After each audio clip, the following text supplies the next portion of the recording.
We created ISIS. I mean, ISIS is no less than the people up in Islamberg, no less than Gulen, is a CIA creation. John McCain, for heaven's sake, was over there with the ISIS officials. We created them. They came from the Al-Nusra group, the Syrian Liberation Front. These two organizations combined, and they morphed into ISIS. It's our creation. We create them. We still direct them. When ISIS warriors are injured in battle, where are they transported? They're transported, for heaven's sake, to Israel.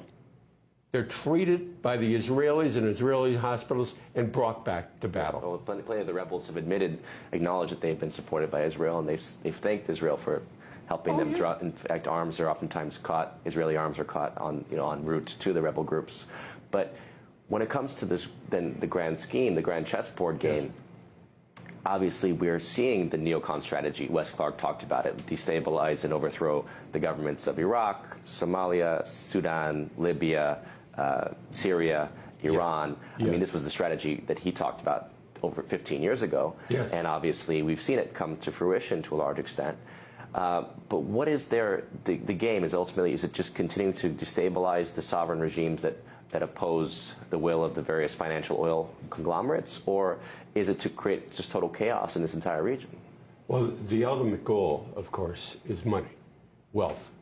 You know, real wealth comes from natural resources. Our money is, just fabricated. It's not backed by anything. Mm-hmm. But real wealth comes from natural resources, be it gold, be it oil, be it heroin, which is the third most valuable commodity in the world right now. Another reason we're in Afghanistan. Mm-hmm. But the end of the game is being played to be won.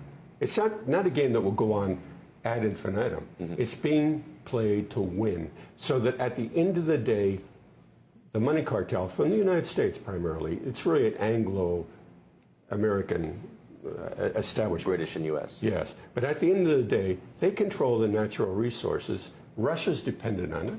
So Russia, of course, if you're depriving it of natural resources, you're depleting all of its power. Mm-hmm. The same thing with China.